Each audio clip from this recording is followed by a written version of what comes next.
Encontrar las aproximaciones de Taylor de primer y segundo orden de la función de dos variables reales, real, f de xy igual a seno de x por y. En el punto 1, pi entre 2.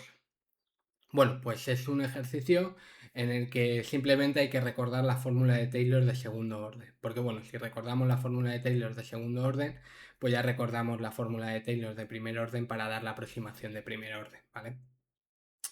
Entonces, esto lo que nos decía es que si teníamos que U era un subconjunto de Rn, aquí he puesto de forma general Rn, aquí sería R2, ¿vale? Porque esta función va de R2 en R.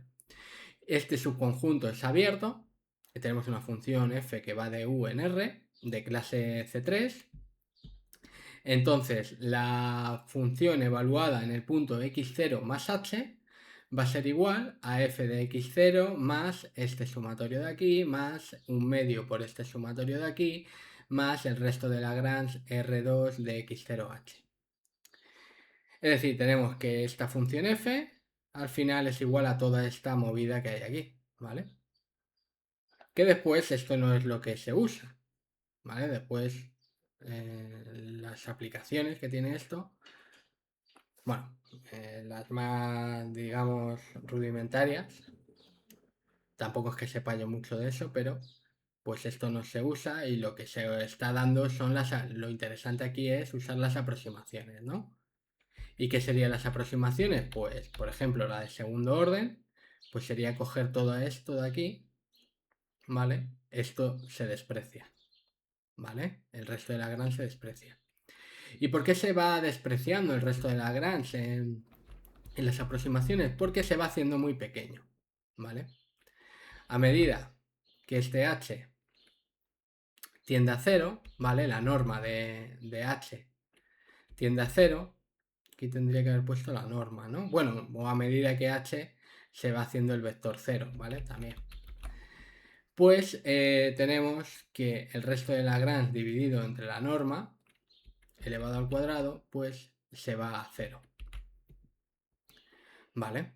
El resto de Lagrange tiene esta expresión de aquí, ¿vale? Esto ya lo vimos en los ejercicios, también en las demostraciones, etc. Y bueno, pues entonces tenemos que al final usar esta formulita de aquí, ¿vale? Lo único que hay que aprenderse, yo creo, en este ejercicio, lo más interesante es esta fórmula de aquí. Para la de primer orden, pues cogemos esto de aquí.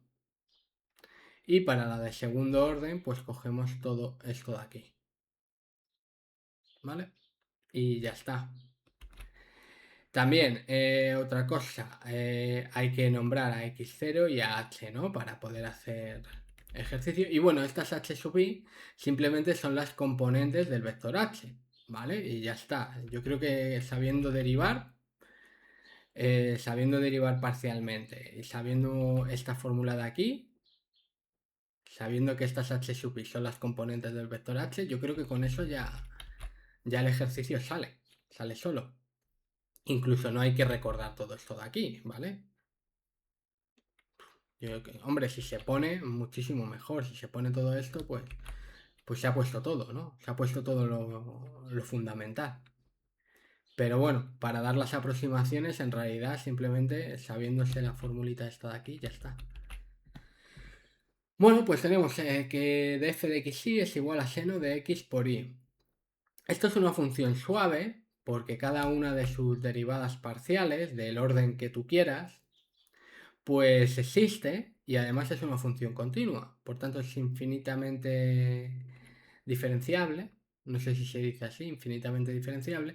Por tanto, es una función suave. Eso quiere decir que es de clase C3. ¿Vale? Entonces podemos aplicar la fórmula de Taylor. Esto es simplemente para justificar que se pueda aplicar la fórmula de Taylor. Entonces tendríamos que x0 lo nombramos como 1 más pi medios, es decir, el punto sobre el cual se están dando las aproximaciones. Y h, pues yo quiero que aquí dentro me salga f de xy, ¿vale? Entonces, para que me salga aquí f de xy, habiendo nombrado a x0 1 más pi medios, perdón, 1 pi medios es x0, pues h tiene que ser x menos 1 y menos pi medios. Vale. Entonces, lo que os decía, f de x0 más h va a ser f de xy. F de x0 va a ser seno de pi medios, porque tendríamos seno de 1 por pi medios. Entonces, seno de pi medios, que es igual a 1, eso sería f de x0. x1 es la primera componente, perdón, h1 sería la primera componente, h2 sería la segunda componente, esta de aquí, ¿vale? Y nada, pues a derivar parcialmente. Si derivas parcialmente f respecto de x, te sale y por coseno de xy. Entonces la derivada parcial de f respecto de x en el punto x0, pues serían y coseno de x por y en el punto 1 pi medios. Entonces, ¿qué pasa? Que aquí te sale coseno de pi medios. Coseno de pi medios es 0 y por tanto esto es igual a 0. Ahora hacemos lo mismo, pero derivando parcialmente respecto de y nos sale también 0, ¿vale? La derivada de f respecto de y en el punto x0 es igual a 0, ¿vale? Entonces ya tenemos la aproximación de primer orden. La aproximación de primer orden es todo esto de aquí, pero las dos derivadas parciales, las dos son iguales a 0, entonces esto todo se nos anula y nos sale simplemente que la aproximación de primer orden sería f de x0, es decir, igual a 1. Esa sería la aproximación de primer orden, ¿vale? No la he puesto en la solución, pero lo menciono ahora y ya está. Ahora hacemos lo mismo, pero derivando, haciendo las segundas derivadas, ¿vale? Para calcular la aproximación de segundo orden. Entonces la segunda derivada respecto de y después respecto de x, pues es esto de aquí. Entonces se ha derivado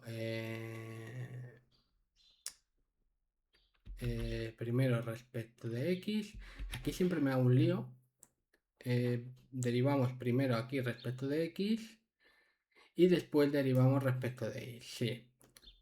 Creo que en un vídeo anterior me confundí en el orden. Decía que primero derivábamos respecto de y y después respecto de x. No pasa nada. Bueno, pues entonces derivamos esto respecto de y y nos sale esto de aquí.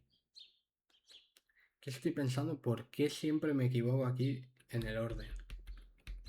Está claro, ¿no? Tenemos esta función. No, en realidad es primero, creo que lo he apuntado aquí mal. Bueno, como coinciden, me da igual. Como coinciden, me da igual. Como las derivadas cruzadas, segundas, coinciden, igual que las terceras, etcétera. Las derivadas cruzadas parciales siempre coinciden, pues derivo esto respecto de x y ya está. ¿Vale? Sí, esta notación sería para derivar esto ahora lo derivo respecto de x. Y entonces te sale esto de aquí, ¿vale? Vale.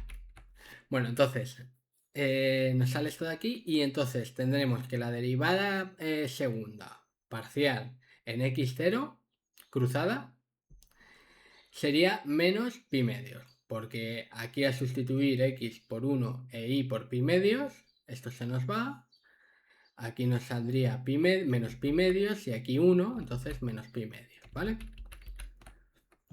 Bueno, hacemos lo mismo en las otras derivadas segundas y nos salen estos valores.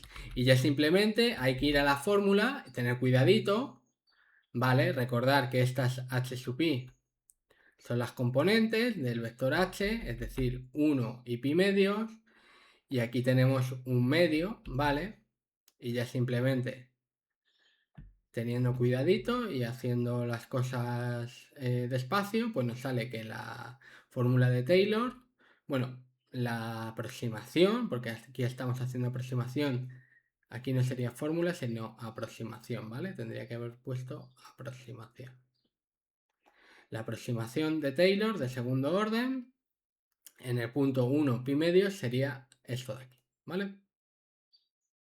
Y ya con eso estaría hecho el ejercicio.